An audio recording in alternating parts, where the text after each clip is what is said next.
L'angoisse grandit en Israël. Ce lundi, pas moins de 4 Israéliens ont été blessés dans des attaques au couteau. 7 femmes, victimes au hasard dans la rue d'un jeune Palestinien de 19 ans. La scène se passe à Rishon LeZion, au sud de Tel Aviv.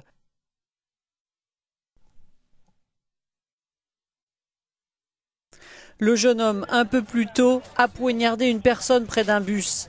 Puis, l'agresseur a trouvé refuge dans un magasin, où il a poignardé sa 3e victime. La police a arrêté ce jeune originaire de Hébron, en Cisjordanie, lui évitant un lynchage des passants qui l'avaient attrapé.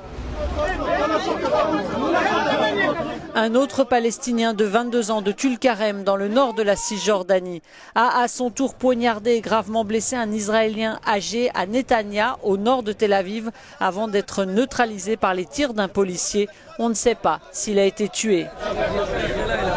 En revanche, les soldats israéliens avaient abattu tôt dans la matinée un jeune Palestinien de 16 ans. Il avait tenté de poignarder un militaire à ce point de passage entre la Cisjordanie et le nord d'Israël. La tension était vive aussi à l'université Al-Quds à Abu Dis, en Cisjordanie.